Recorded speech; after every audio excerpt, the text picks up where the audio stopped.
Welcome back to another episode of the News Roundup with Prop News Time.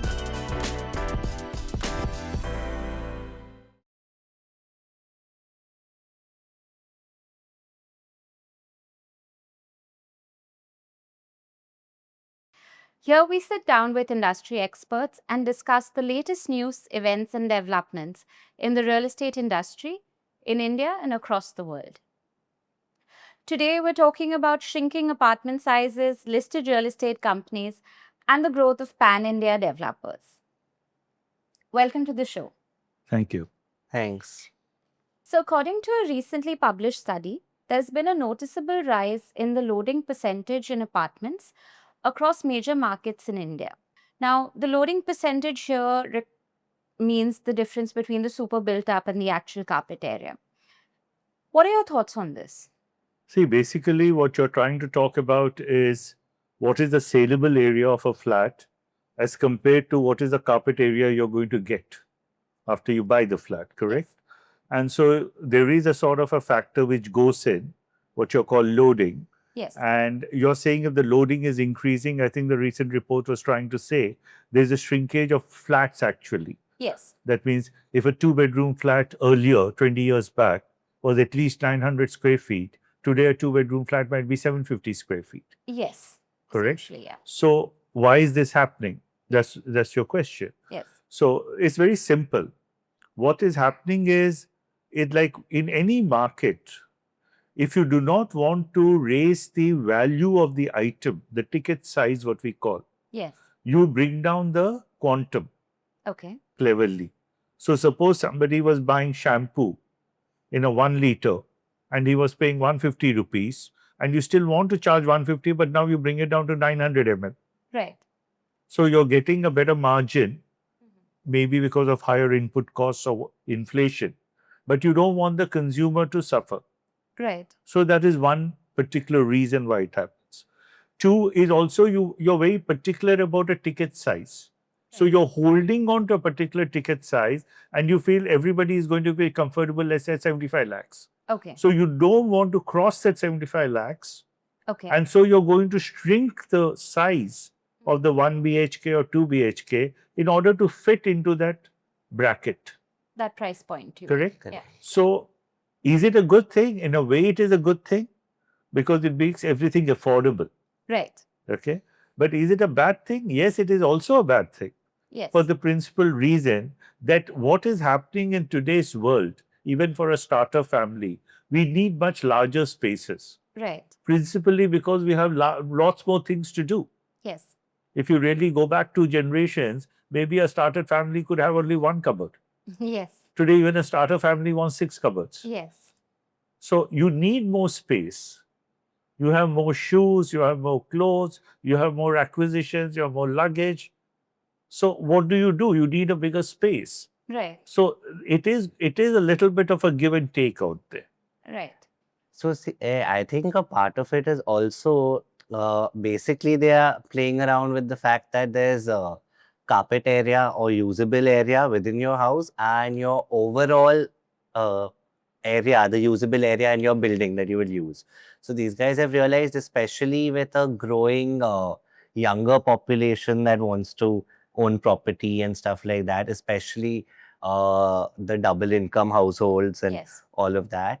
That age group and category, while yes, they are one price conscious, but two, they also realize they might not be the type who spend that much time in their houses or indoors. So they are trying to sell them not just a house but an experience. You know, they're saying, ki, hey, you come out here instead of focusing so much on your 600, 700 square feet apartment. This is just a place where you come to crash at night. For the rest of it, look at the building. You can come here, use the gym, use the pool, walk in the garden, do all those things, become part of a community kind of a feel. And I feel that's what originally started it and how it came about. And now, yes, some of the builders are trying to push that towards homes for families also, but it might not be so practical for families, you know. So, yes, one argument is that, but why should it be mutually exclusive? Why should a building, have amenities but small apartments? Like, is that fair? See, if you take a step back into the hospitality industry, Yes. think about a hotel. Yes. You check into the hotel and your room is very small, for example. And the hotel's guy says, I don't expect you to be sleeping in the room. I remember we checked into one hotel in Genting Heights. The rooms were so small, Yes. you could touch the walls on both sides with your hands, literally. Okay? Why? Because they didn't expect you to stay in the hotel. They Right. wanted you to play in the casino down. Right. Correct? So they expect you to enjoy all the facilities and amenities, as Abhay was saying, that we don't want you to stay in the night, you just crash out there, but you go into the restaurant, you eat out there, you swim, you partake in the gym activities, you can play in the casino, so on and so forth. But think of all the residents. Yes. Now, people who are coming there might know that and agree to that sort of a lifestyle. Right. But in a residential complex, everybody will not be like that. Just like in a hotel, there are many people who like to still do in-room dining. Yes. They don't want to come into the thing because he comes back for the exhausting day after meetings and he just wants to chill with the TV. He doesn't want to again dress up and go down to the restaurant. So there are all sorts of people with all sorts of mindsets. Somebody might enjoy all those amenities and somebody says, look, I don't care for the amenities. So I would assume then accordingly you should choose when buying a house whether it is geared more towards amenities and the experience or geared more towards the having a great interior space for you to enjoy. Right. Okay. And as you rightly said, they're not mutually exclusive, but they come at a cost. Okay. So if one has to choose between the two, what builders seem to be choosing is that I'll give you great experiences because it's easy for me to create 40 amenities. Then if you're going to tell me to make all your flats 20% larger, Okay. because that's more expensive, that's FSI. You understand? Yeah. So I think that's where it is. But in a real luxury, it will be not be mutually. They'll have both. Right. It's like a ultra 5-star hotel will have a large room as well as will all the amenities in the hotel. Right. So I guess a lot of it will again start depending on where these buildings are coming up. If you're coming up in a highly commercial area or CBD part of a city or a town or even an upcoming area that has more offices and workspaces around, then these kind of smaller apartments with more amenities make a lot more sense. But vis-a-vis if you're in a city with a lot more families with kids and the schools, colleges, and those are your surroundings, then you'll want the bigger space. So yes, ideally one will have an option of both. But I feel these kind of buildings, the builder will have to be smart enough to figure out what's the more likely crowd he's going to get who's interested in a building in that locality, Right. and based on that they can decide whether, do these people need a little extra storage space or do these people want a slightly bigger pool or gym, Right. But abroad you see apartments where they're restricted with space. They have storage rooms that are provided, especially in Europe. There are some of these older buildings. Do you think that could be a solution going forward? I think that's a problem actually. Okay. See, because then you have to maintain it. Somebody will say he lost something, Right. or you have to give storage facilities for each flat separately under lock I and key. mean, separate for each flat. That's going to be very expensive because this all comes under FSI. So I agree with Abhay insofar that if it is a starter family or if you're a single, yes, you don't need a big house maybe. You will want more the facilities like some of these builders who have done it in Powai and everything, which is a studio apartments, 1 BHKs, and a lot more facilities being thrown in the building Yes. Yeah. rather than in the apartment itself, which is very compact. Whereas if you are a sort of a family with children, school going children, then you do need space Yeah. because you can't tell your children to be always out playing. Yes. They'll need to come back and do their homework, study, have some activity. So, all that, and also if you want to entertain as you're climbing higher in the corporate ladder or you're doing your business, so all these will predicate what we call that you need a larger size apartment. So, it depends upon the target segment you're actually going after Right. for your project before you decide. But at the end of the day, if you're asking me, I truly believe the shrinkage is because it's a different way of telling people that I'm still fitting it into your budget, but you have got to sacrifice the area. So essentially, what the same budget can now get you something subpar. That is what is being believed. Right.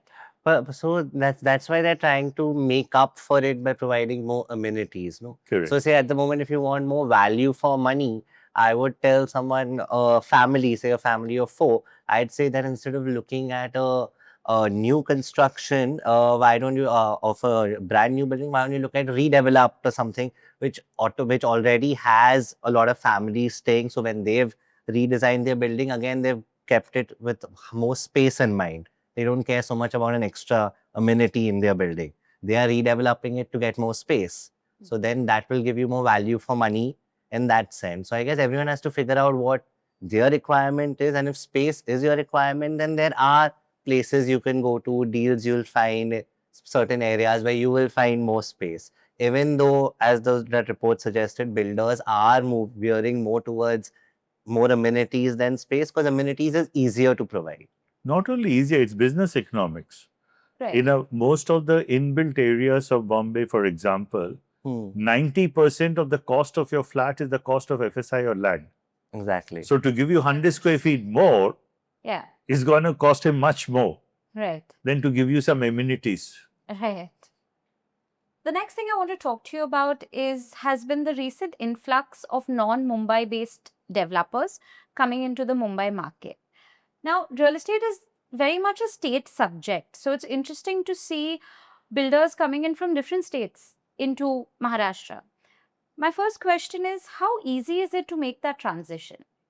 See, it is becoming relatively easier because what is happening is, though real estate is actually focused on location and in that particular area, everybody understands the nuances. Yeah. Things are getting more and more standardized. Okay. Okay. So it's not very difficult for him now to tweak and adapt himself to a different location. Okay.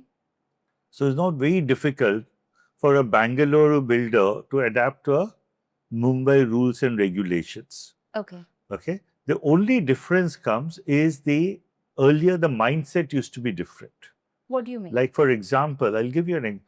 In Bombay, there was always a floor rise concept Yes. for quite a few years. Yes. So if you go up higher, you used to add 10 rupees a square foot or 100 rupees That a still square. exists in a lot. Still now it was 1,000 and a lakh, or maybe it can change, correct? Yes.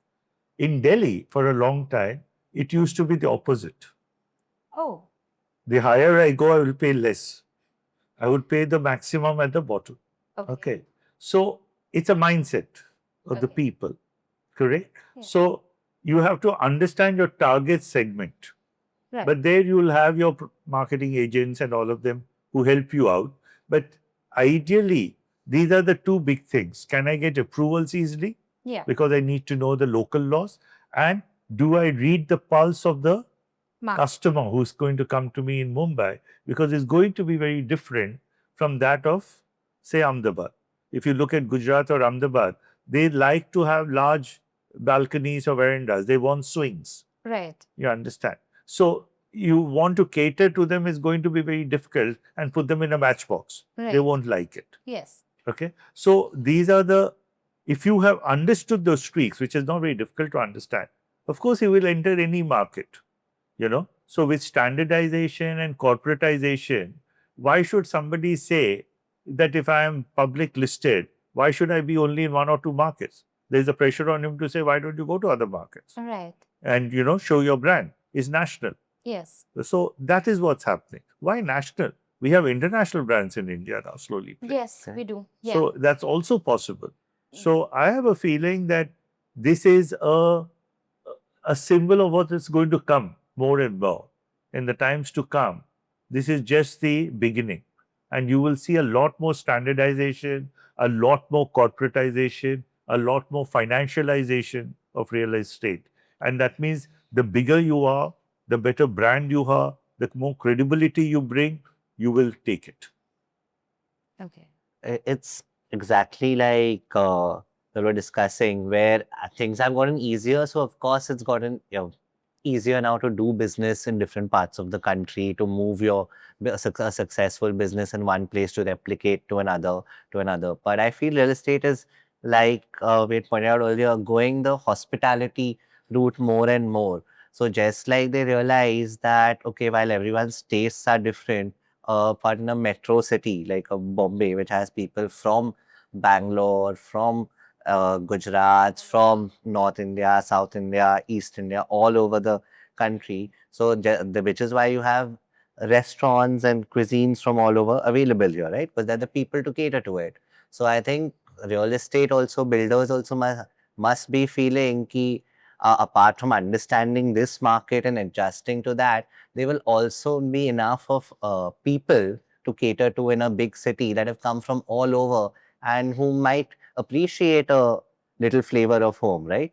If you're in a heavily Gujarati dominated area and you're building these nice houses with a little swing in the uh, veranda or balcony area just for old time's sake, it might appeal to certain people. If you're a, or if, like I said, or if you're in the habit of showcase of meeting a lot of international clients and you've set up some fancy company in Lower Parel or Worli, then staying in a Trump Tower like place might appeal to you for the prestige value of it and stuff like that, which is why a DLF or a Trump, or whether it's someone from another state or whether it's someone in state from a Pune like a Kolte Patil or anyone coming to Bombay, now they feel that there is an opportunity for them to showcase their style as well, you know. Yes. And I guess to some extent it will be this not just a financial capital, this is a place where you can show ki, hey, if I can do it here, I can do it anywhere kind of a thing, you know. So Bombay is trying within real estate also trying to develop that kind of an appeal, I feel. Right.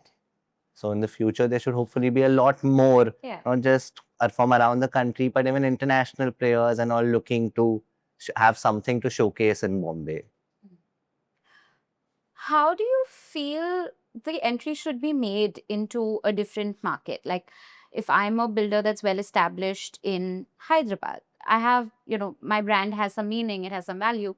But in Mumbai, I could be unknown. So, what do you recommend a brand should do? What is the safest way to enter?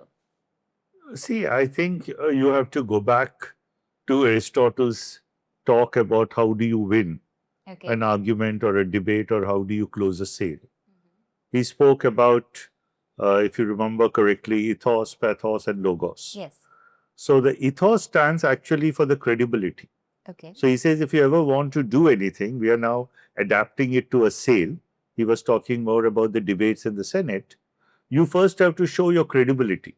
Yeah. Are you knowledgeable? Do you know your subject? Yeah. Where are you coming from? Yes. Because then the receiver of that information is more open to it. Yeah. Correct?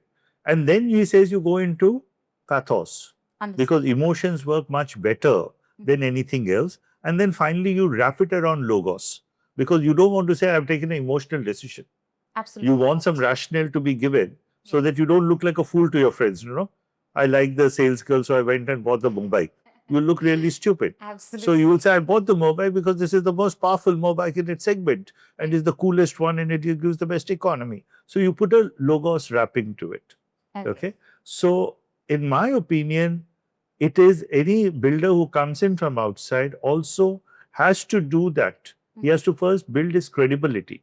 He has to say in Hyderabad, like for example, what he has done, how many he has built, how much he has built. Yeah. You know, what is the reputation he enjoys. So that people in Mumbai will understand and appreciate that yes, you're a big builder in Hyderabad. You're really delivered something of quality. And that is why you come now to Bombay. Okay. You understand? So I think that's important, the first thing to establish. And then the second thing, as Abhay rightly said in the previous answer, it always first appealed to people from Hyderabad or in Mumbai, no? Yes. They immediately recognize him as, oh yeah, Yeah. no, he's the guy. Like, you know, when we go to London and you see a Taj hotel, you say, oh, it's easy to stay at the Taj or the Oberoi. Yeah. You know, why should I go and stay in some other hotel? So you recognize it. You Yes. get it? So I think that will automatically follow. Yeah. And then the logos is the commercial aspect of it. Right. But that is the most important. I think all of them are doing that. Whoever have come into this city or gone out, they're all showing and showcasing what they've achieved in their home cities, Right. in their home areas, to say that, look, we are big, we have come here to give you the same experience. So please come and talk to us. Right. At the end of the day, branding, marketing, all of that, they all know it, they all do it, and it will get you to an XYZ point. But at the end, like the reason why we know the builders who we've known for years or trust those names is because we know their stories, we know where they've come from, we can see the work, the body of work they've done, when they've failed, when they've succeeded, how good, how bad. All of it has been there for the whole city to witness. When you've come from someplace else, you're right, you don't have that, but you already have the story, you already have The narrative. the narrative. It's then about just how do you put the narrative across. And now people are getting more and more creative with that, figuring out different ways to do it. But at the end of the day, if you have a story to tell, you have a product to sell, people will listen to your story, people will give a look at your product, and then they'll base it on merit. This comes to my next question. The top 26 listed real estate companies in India are said to collectively clock in sales worth 1.6 trillion crores in the last financial year. Now, this is estimated to be a 20% jump from the previous year. I'd like to start with, what are your thoughts on this? See, what is happening, as I told you, is there is a corporatization of this industry. That means the big players of the industry Yes. are getting publicly listed, and those are the figures now they have to put out every quarter and at the end of a year. And what it actually means that they're growing much faster than the growth rate of the industry. So there is on the top a small section of public listed or corporatized developers, Right. and there is at the bottom a huge body Yes. of unorganized players. Yes. As per recent studies, they can be as large as 80,000 to a lakh developers, Yes, unorganized. that's what. And what you have on the top is barely 20 big ones and maybe some small, not be more than 100 if you think about it. Correct. So if I look at those 20 and I look at all the bottom, that is the difference. There's a huge gap. Huge gap, because this is an unorganized market, and there's anybody with a piece of land becomes a developer, isn't it? Because he can put up something on it. So, but is it moving towards more of corporatization? Yes, I believe so. Okay. Because I believe that size and scale will matter in the end. Okay. Because it will give you the brand. As I told you, it will give you the credibility, the ethos I was talking about. It will give you more amenities. It can do better planning. So it will give you that scale, and he will grow faster than the rest of the mass. Okay. So I think that is being reflected in the figures, what you're talking about, that they're growing at a much faster pace. It's not just a question of 1.6 trillion, but the pace at which they're growing is the critical thing. And that's higher than the average industrial growth rate of the real estate sector. So that is a positive side, in my opinion. And I think, as I said, in the times to come, you'll see more of this, where they will be taking more and more of a share of the whole market. Right. Because already we've noticed that the way builders raise their money has changed. More corporate money is coming in, more institutional investments are coming in. So with that happening, many of these investors will also be looking for out and out, not just at the end of the project and the project being sold, but they might actually have aspirations that the builder himself grows beyond just a one odd project here Right, and there, of course. and take things to a next level. So in that case, slowly we might end up seeing more and more companies starting to go public and stuff like that, because that will be the natural next stage of evolution after you've started getting in the investor money and all of that. Now, builders, real estate has always had investments, has always had investor money. It's just that in the past, and even to date, for 80-90% of the builders, the reason why they don't bother or need to list is because most of the investors know by the end of the project, they will have collected their money and moved on to the next. It's never been a plan beyond one project at a time, Right. For most real estate builders, it's literally one project at a time. Vis-a-vis for these handful of companies, they're thinking of it in a bigger way, ki, oh, where all do I want to buy plots of land? Where do I want to develop a township? Where do I want to develop a commercial hub? While for most players, it's just about, hey, do I want to build a 2-bedroom houses in this building, or do I want to do studio houses, or do I want to do 3 bedrooms? There's a big difference in the level of planning, thinking, strategizing, all of it. So are you saying in a way that we have such a large unorganized market because it's not easy to scale up in real estate? Yes, it's not easy to scale up because it's not easy to get land and do it fast. But now the bigger players are doing it. So it has always been a very, what I would call a very, very diffused market, diverse players. Yeah. So it's not something very easy to consolidate. Right. But the big players are coming in and trying to consolidate, and it is helping, especially because if a property cycle is 10 to 12 years, as I feel, Yes. during a period of bust or plateauing, Yes. you need to have deep pockets to sustain. Right. And with RERA coming in, the smaller players are getting it now very difficult Yes. because they have to live up to the promises what they have made. So you need bigger players to bail you out. Right. So I think in a boom, you will have a lot more smaller players. Okay. But as soon as the heat is off and things start cooling down, you will see that they'll all consolidate or sell themselves. So one of the reasons, like say many of the big players now do development management agreements and take over projects of the smaller players, Right. because the smaller players don't have that deep pockets Right. to keep funding it. So it becomes imperative for them that they go to the big players who have raised money from the public markets. You understand? So, and if you look at even for most builders, it's easier to raise capital from the public markets than sometimes to take debt. They feel so. Why? But- Why so? Because you see, you believe that you don't have to there's no meter ticking in the public market. Your share price might go down if you don't declare a dividend or you run a loss. But in a bank, if you take a loan, Yes. the meter is ticking. Right. And if you even skip 1/4 interest, slowly you'll become an NPA, Right. you know. Yeah. And in no time, they will be coming after you and the securities and your guarantees. So some of them have sometimes a wrong notion that this is cheap money. But actually it is not, because equity money which you raise from the public market demands the highest return, much higher. But that demand is not backed by law, because he is just expecting you to make that sort of returns and give it to him or distribute it to him. And it is not backed by law. So it cannot be enforced. Right. Whereas a debt, even if it is at a lower rate of interest, is backed by law. So, and he has security. So you usually go after your security and liquidate it. So sometimes it can be misconstrued by many to be the easier way of raising finance. Right. You understand? Because there's nothing which stops him from raising it and then going quiet. But he will lose his reputation. Yeah. You know, but some of the Indian entrepreneurs are notorious with it.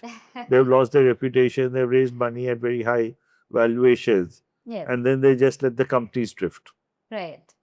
So right now we have over 80,000 players in the market. Do you see a future where that 80,000 might become 8,000, but all these 8,000 will be formalized, corporatized, standardized in the product that they deliver? No, not at all. No? Because even in a developed market, you don't have that.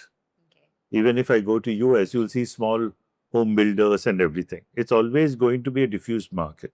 Okay. Yeah. So I don't see 80,000 coming down. Okay. But there will be a sort of a pyramid as they become. Some of the builders will become bigger, they'll consolidate, they will go public. So there will be all sorts. There will be the giants and there will be the slightly smaller sized people also. And but the large market will always be quite entrepreneurial or owner driven, as I call it. Okay. You know, it won't be corporatized, because it's a very tough market to be corporatized. Because see, one of the first things, think about it. If a developer says he's corporatized, can he actually even sell anything in cash? He shouldn't. No. Yeah. Can he pay anything in cash? He shouldn't. Yes. That sort of a discipline is very difficult in our markets usually. Fair. Not that it can't be done, but it is extremely challenging. So all of them doing it is a far cry. Okay. You understand? So I don't see that happening, Okay. but I do see a lot of transparency coming into the industry overall, Right. because the consumer will start demanding it, the regulator will start demanding it, the lender will start demanding it, and the investor in these companies will start demanding it. Okay. So see, we might not have a complete, like you said, it won't suddenly become 8,000 companies that are all perfectly run, but we might end up having the semi-organized segment of builders coming out, especially as lending has become easier, which means that there will be more accountability. And as there's more accountability, hopefully there'll be a slightly better organization and stuff like that. But on the other hand, this is not an industry, not just around the world, but even in India right now, also there's no push towards wanting a few big corporates only to do it. In fact, say even with something like redevelopment or something, state governments are pushing for self redevelopment, which is literally they're telling people, ki, hey, you all can all become a builder if you all want, right? In a way. So this is one of those few industries where it is not so much about corporatization. It's more about access. And now as access to resources and especially finance becomes easier, then yes, it will start getting more organized as well. Thank you so much. You're welcome. That's a wrap for this week's episode. Thank you so much for tuning in. Don't forget to share, like, and subscribe, and hit the bell icon for regular notifications. If there's something you'd like to hear us talk about, do let us know in the comment section below, and we'll take it up next time. Thank you so much.